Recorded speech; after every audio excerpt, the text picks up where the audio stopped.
Novel امر بیل قسط number 5۔ یعنی وہ 2 ہفتوں کے لیے آئے ہیں؟ شمائلہ آنٹی نے کہا تھا۔ علیزہ کچھ حیران ہوئی تھی۔ کیا پاپا اس بار صرف 2 ہفتوں کے لیے آئے ہیں؟ نہیں، سکندر بھائی کو تو پاکستان آئے ہوئے چوتھا مہینہ ہے۔ اب تو 2 ہفتے بعد وہ واپس جانے لگے ہیں۔ آنٹی شمائلہ نے اس کا چہرہ دیکھتے ہوئے پرسکون انداز میں کہا تھا۔ گرا ایک دم سے جیسے کھل گئی تھی۔ وہ علیزہ کو بری طرح سے جھٹکا لگا تھا۔ 4 ماہ سے پاپا یہاں ہیں، یعنی میرے آسٹریلیا جانے سے بھی پہلے۔ پاپا پاکستان آئے تھے، تب فون پر بات کرنے کے باوجود انہوں نے مجھے نہیں بتایا۔ انہیں میرا خیال اس وقت آیا جب وہ واپس جا رہے ہیں۔ وہ کچھ نہیں بول سکی۔ کیا پاپا کو بالکل ہی میری ضرورت نہیں محسوس ہوئی؟ اس نے سوچا تھا۔ مگر کل انہوں نے مجھ سے کہا تھا وہ بھی مجھے مس کرتے ہیں۔ کیا وہ جھوٹ بول رہے تھے؟ وہ الجھ گئی تھی۔ میں پاپا کی اکلوتی بیٹی ہوں، یہ کیسے ہو سکتا ہے کہ پاپا مجھے مس نہ کرتے ہوں؟ ہو سکتا ہے وہ واقعی مصروف ہوں۔ اس نے ایک بار پھر خود کو بہلاتے ہوئے کہا تھا۔ آنٹی شمائلہ نے اس سے کچھ کہہ رہی تھیں۔ وہ چونک کر ان کی طرف متوجہ ہوئی۔ سکندر بھائی اگلے سال پاکستان شفٹ ہو رہے ہیں۔ اس کے لیے خبر بہت حیرانگی کی تھی۔ پاپا نے مجھے نہیں بتایا۔ اس نے سوچا تھا، اگلے سال؟ اس نے آنٹی شمائلہ سے پوچھا تھا۔ ہاں، اگلے سال تک۔ ان کا گھر مکمل ہو گیا ہے۔ شاید آج اس کے لیے حیرانیوں کا دن تھا۔ پاپا گھر بنوا رہے ہیں؟ ہاں، گھر تو انہوں نے پچھلے سال بنوانا شروع کر دیا تھا۔ اب تو کافی حد تک مکمل ہو چکا ہے۔ اگلے سال تک فرنشنگ ہو جائے گی اور پھر پاکستان شفٹ ہو جائیں گے۔ وہ گمسم سی آنٹی شمائلہ کی باتیں سن رہی تھی۔ سکندر نے اس سے اس بات کا ذکر تک نہیں کیا تھا۔ ہو سکتا ہے ان کے ذہن سے نکل گیا ہو، اور ابھی ان سے میری تفصیلی بات ہو رہی تھی۔ شاید وہ مجھے بتا دیتے۔ ہمیشہ کی طرح اس نے خود کو غلط فہمیوں کے ساتھ تسلی دی تھی، مگر پچھلے سال سے اب تک پاپا سے بات ہوتی رہی۔ انہوں نے ایک بار بھی نہیں کہا، اس بات کا ذکر بھی نہیں کیا، اس بات کا کہ وہ پاکستان شفٹ ہو رہے ہیں۔ وہ چاہنے کے باوجود مطمئن نہیں رہ سکی تھی۔ گیٹ پر ہان کی آواز ہوئی۔ لگتا ہے تمہارے پاپا آ گئے، شمائلہ آنٹی نے گیٹ کی جانب دیکھتے ہوئے کہا تھا۔ وہ بھی گیٹ کی جانب متوجہ ہو گئی، جہاں کھلے گیٹ سے ایک گاڑی اندر داخل ہو رہی تھی۔ گاڑی پورچ میں جا رہی تھی۔ پھر اس نے گاڑی میں اپنے پاپا اور اس کی بیوی کو اترتے دیکھا۔ پچھلی سیٹ کا دروازہ کھولا اور ان کے چھوٹے دونوں بھائی گاڑی سے اتر رہے تھے۔ پاپا نے اپنی بیوی سے کوئی بات کی تھی۔ وہ لان کی طرف متوجہ ہوئی تھی۔ پھر ایلیزا نے پاپا کی طرف انہیں اپنی جانب آتے ہوئے دیکھا۔ ان کے قریب آنے پر ایلیزا اپنی کرسی پر اٹھ کر کھڑی ہوئی۔ پچھلی کئی بار کی طرح اس بار بھی انہوں نے اسے گلے لگایا تھا، اس کا ماتھا چوما تھا، اور ہمیشہ کی طرح اس بار بھی ایلیزا کو ان کے انداز میں گرمجوشی محسوس ہوئی تھی۔ سب بالکل فارمل تھا۔ حسن، احسن، ادھر آؤ بھائی، ایلیزا سے ملو آ کر۔ اس کی دوسری ممی اب اپنے بیٹوں کو آواز دے کر بلا رہی تھی۔ وہ دونوں قریب آ گئے تھے اور اس کے پیچھے موجود وجود نے ایلیزا کو حیران کر دیا تھا۔ حسن اور احسن نے پاس آ کر ایلیزا سے ہاتھ ملایا، مگر اس کی نظریں اسی وجود پر مرکوز تھیں۔ اس نے پاپا کو اس ننھی سی 3.5 سالہ بچی کو اٹھاتے ہوئے دیکھا اور پھر اس کا ماتھا چومتے۔ ایلیزا، یہ مریم ہے، یہ تمہاری بہن ہے، اور مریم، یہ تمہاری آپی ہیں، پاپا نے اسے کہا تھا۔ وہ دم سادے مریم کی بجائے پاپا کا چہرہ دیکھ رہی تھی۔ ساری خالی جگہیں اس کے وجود کے بغیر ہی پول کر لی گئی تھیں۔ شاید اسے پاپا نے مجھے مس نہیں کیا تھا، کیونکہ اب صرف میں ہی نہیں ہوں ان کی بیٹی، ان کے پاس تو اور بھی ہے۔ اور جیسے وہ گود میں اٹھا کر آ رہے ہیں، اس کا چہرہ اور اس کا ماتھا چوم رہے ہیں۔ وہ کوشش کے باوجود بھی چہرے پر کوئی مسکراہٹ نہیں لا سکی، صرف خاموشی سے پاپا اور مریم کو دیکھتی رہی، جو ایک دوسرے کے ساتھ بہت خوش تھیں۔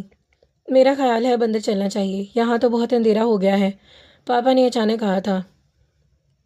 ہاں ٹھیک ہے، اندر چلتے ہیں، شمائلہ آنٹی نے اٹھتے ہوئے کہا تھا۔ وہ خاموشی سے ان سب کی پیروی کرتی ہوئی اندر چلی گئی۔ پاپا کو اب کوئی میری ضرورت نہیں ہے، اور نہ ہی پڑے گی، نہ یاد آؤں گی، کیونکہ اب ان کی فیملی مکمل ہو گئی ہے۔ میرے لیے اب ان کے پاس کوئی جگہ نہیں ہے، اور اہمیت تو شاید مریم کو آمد پر وہ بھی ختم ہو گئی، اور وہ ایک مکمل فیملی ہے، ایلیزا کے بغیر کبھی۔ اس نے اب آگے چلتے ہوئے پاپا، اپنی دوسری بیوی حسن، احسن اور مریم کو دیکھتے ہوئے کہا تھا۔ میں تو ان کے لیے ایک ایکسٹرا چیز ہوں، اور پاپا نے مجھے مریم کے بارے میں تو بتانا ضروری بھی نہیں سمجھا تھا۔ سب لوگوں نے خود ہی مجھے اپنی زندگی سے خارج کر دیا، ممی نے، پاپا نے، اور شاید نانا نانو نے بھی۔ اس کی افسردگی میں کچھ اور اضافہ ہو گیا تھا۔ میرے یہاں آنے سے کسی کو کوئی فرق نہیں پڑا، سب اپنے اپنے کام میں مصروف رہے۔ پھر پاپا کو بھی مجھے یہاں بلانے کی ضرورت نہیں تھی۔ کیا یہ کافی نہیں تھا کہ وہ فون پر ہی مجھے خدا حافظ کہہ دیتے۔ وہ اب رنجیدہ ہو گئی تھی۔ اس رات وہ بہت دیر تک جاگتی رہی اور شاید یہی وجہ تھی کہ اگلے دن وہ بہت دیر سے اٹھی تھی، لیکن اس کے باوجود جب وہ اپنے کمرے سے باہر آئی تھی تو ابھی تک کوئی بھی بیدار نہیں ہوتا۔ وہ لاؤنج میں ٹی وی آن کر کے بیٹھ گئی تھی۔ دوپہر کو لنچ کرتے ہوئے پاپا نے کہا تھا، علیزے آج شام ہم سیر کو چلیں گے۔ علیزے ہم آج شام کو سیر پر چلیں گے، تم کل سے گھر پر ہو، آج تمہیں میں 1-2 جگہوں پر لے جاؤں گا۔ تم کہاں جانا چاہتی ہو؟ انہوں نے بات کرتے ہوئے اچانک اس سے پوچھا تھا۔ کہیں بھی، اس نے انہیں دیکھتے ہوئے کہا تھا۔ ٹھیک ہے، پھر تم شام کو تیار رہنا، ہم سب چلیں گے باہر، انہوں نے کہا۔ اس کا دل چاہا تھا کہ وہ ان سے کہے کہ وہ سب کے ساتھ نہیں، صرف اکیلے ان کے ساتھ جانا چاہتی ہے، اس کے ساتھ باتیں کرنا چاہتی ہے اور ان سے بہت سے سوال پوچھنا چاہتی ہے، مگر اس نے خاموشی سے سر جھکا لیا۔ شام کو پاپا، غزالہ آنٹی، حسن، احسن اور مریم کے ساتھ گاڑی کی پچھلی سیٹ پر بیٹھی وہ بے حد ناخوش تھی۔ ایسا کرتے ہوئے پہلی کلفٹن چلتے ہیں اور پھر کسی ریسٹورنٹ میں ڈنر کر لیں گے، اس کے بعد جہاں علیزے چاہے گی وہاں چلے جائیں گے۔ پاپا نے گاڑی ڈرائیو کرتے ہوئے پروگرام طے کر لیا تھا۔ پاپا، آپ جہاں جانا چاہتے ہیں چلے جائیں۔ اس نے پھر بات ان کی ہی مرضی پر چھوڑ دی تھی۔ پاپا ایسا کرتے ہیں، ڈنر کے بعد آپ ہی کو اپنا گھر دکھانے چلے جاتے ہیں، آپ ہمارا گھر دیکھ کر حیران رہ جائیں گی، احسن نے دوسرا جملہ لیا تھا۔ گاڑی میں یکدم خاموشی چھا گئی۔ شاید پاپا احسن سے اس کی تجویز کی امید نہیں کر رہے تھے۔ ٹھیک ہے نا پاپا، آپ ہی کو اپنا گھر دکھا دیتے ہیں، احسن نے پاپا کی خاموشی کو رضامندی سمجھتے ہوئے کہا تھا۔ علیزے نے منتظر تھی کہ پاپا احسن کی بات کا جواب دیں، کچھ نہ کچھ کہیں گے، مگر انہوں نے کچھ نہیں کہا، وہ خاموش رہے۔ 9 بجے ایک ریسٹورنٹ میں انہوں نے ڈنر کیا اور اس کے بعد جب گاڑی میں بیٹھتے ہی احسن نے ایک بار پھر شور مچایا۔ پاپا، اب ہم اپنے گھر چلتے ہیں نا، آپ ہی کو گھر دکھانا ہے۔ ہاں ٹھیک ہے، وہیں جا رہا ہوں، مجھے یاد ہے، اس نے پاپا کو مدھم سی آواز میں سنی تھی۔ انہوں نے گاڑی کا رخ موڑتے ہوئے بیک ویو میرر علیزے کو دیکھا تھا۔ وہ کھڑکی سے باہر دیکھ رہی تھی۔ سکندر اس کے چہرے سے کوئی بھی اندازہ لگانے میں ناکام رہے۔ آدھا گھنٹہ گاڑی ڈرائیو کرنے کے بعد علیزے نے ایک چھوٹے سے بنگلے کے سامنے گاڑی رکتے دیکھی تھی۔ دروازے پر ایک چوکیدار موجود تھا جس نے دروازہ کھول دیا۔ سکندر گاڑی کے اندر پورچ میں چلے گئے۔ بنگلے کی بیرونی لائٹس آن ہو گئیں اور ان لائٹس کی روشنی میں پورچ اور لان پڑا ہوا تعمیر آتی سامان نظر آ رہا تھا۔ سکندر نے چوکیدار کو اندرونی دروازہ کھولنے کو کہا تھا۔ علیزہ حسن اور احسن کے ساتھ گاڑی سے نکل گئی تھی۔ چند لمحوں کے بعد پاپا نے اس کے کافی ختم ہو گئی تھی۔ پھر گھر کو دیکھتے ہوئے اس نے خوشگوار احساس سے گھیر لیا تھا۔ اس کے باپ کو پاکستان میں ہونے کا یہ مطلب ہے کہ وہ آپ کے پاس مستقل طور پر رہ سکتی ہے۔ احسن اسے بڑے جوش و خروش انداز میں کمرے دکھا رہا تھا۔ وہ سکندر اور غزالہ لاؤنج میں چوکیدار کے پاس باتوں میں مصروف تھے۔ وہ شاید اس سے کچھ ہدایت دے رہے تھے۔ یہ پاپا اور ممی کا کمرہ ہے، اس نے ایک کمرے کا دروازہ کھولتے ہوئے علیزے کو کہا تھا۔ اس نے کچھ دلچسپی ظاہر کی، خالی کمرے میں جھانکا تھا۔ احمد نے آگے بڑھ کر لائٹ آن کی تھی۔ چند لمحوں تک اس نے کمرے میں رہنے کے بعد اس کے ساتھ باہر نکل گئی تھی۔ یہ ساتھ والا کمرہ مریم کا ہے۔ احسن نے ایک اور کمرے کا دروازہ کھول کر لائٹس آن کی تھی۔ اس نے بار علیزہ نے اندر جانے کی بجائے باہر سے ہی جھانکنے کا اتفاق کیا تھا۔ اور یہ سامنے والا کمرہ گیسٹ روم ہے، اور اب اسے ایک اور کمرہ دکھایا تھا۔ اب آئیں اوپر چلتے ہیں، آپ کو اپنا بیڈ روم دکھاتا ہوں، وہ یکدم پرجوش انداز میں بولا تھا۔ اور میرا بیڈ روم نہیں دکھاؤ گے؟ حسن نے منایا تھا۔ ہاں تمہارا بھی دکھاؤں گا۔ اس نے علیزہ کے ساتھ سیڑھیاں چڑھتے ہوئے حسن کا چمکتا چہرہ دیکھا تھا۔ اوپر آنے کے بعد احسن نے ایک اور کمرہ دروازہ کھولتے ہوئے کہا، اور یہ اس گھر کا سب سے خوبصورت روم ہے، یہ میرا بیڈ روم ہے۔ علیزہ نے سرسری طور پر کمرے کا جائزہ لیا تھا اور صرف بے دلی سے مسکرائی تھی۔ اور یہ میرا بیڈ روم۔ حسن اتنی دیر میں ایک اور کمرے کا دروازہ کھول چکا تھا اور اس کے پیچھے ہی علیزہ اس کے کمرے میں داخل ہوئی تھی۔ بس اب نیچے چلتے ہیں، احسن نے اس کے پیچھے کہا تھا۔ اس نے ایک جھٹکا لگا تھا۔ احسن، میرا بیڈ روم کہاں ہے؟ اس نے احسن کے کمرے سے نکلتے ہوئے کچھ اشتیاق سے پوچھا تھا۔ آپ کا بیڈ روم؟ وہ اس کی بات پر حیران ہوا تھا۔ مگر آپ تو ہمارے ساتھ نہیں رہتی، اس نے علیزہ سے کہا تھا۔ اس گھر میں تو بس اتنے ہی بیڈ رومز ہیں۔ علیزہ کے چہرے کے رنگ زرد ہو گئے تھے۔ بس اتنے ہی بیڈ رومز ہیں؟ اس نے کچھ بے یقینی سے پوچھا تھا۔ ہاں بس اتنے ہی بیڈ رومز ہیں۔ آپ کو ہمارے گھر اچھا نہیں لگا؟ اس نے بات کرتے ہوئے علیزہ سے پوچھا تھا۔ ہاں، اس نے ہونٹ بھینچے تھے اور ان دونوں کے ساتھ ایک بار پھر نیچے لاؤنج میں آ گئی تھی۔ پاپا، آپ ہی پوچھ رہی تھی میرا بیڈ روم کہاں ہے؟ اس نے نیچے آتے ہوئے پاپا کو اطلاع دی تھی۔ علیزہ کی نظریں سکندر سے ملی تھیں۔ وہ بڑی مہارت سے نظریں چرا گئے تھے۔ گیسٹ روم ہے نا، تم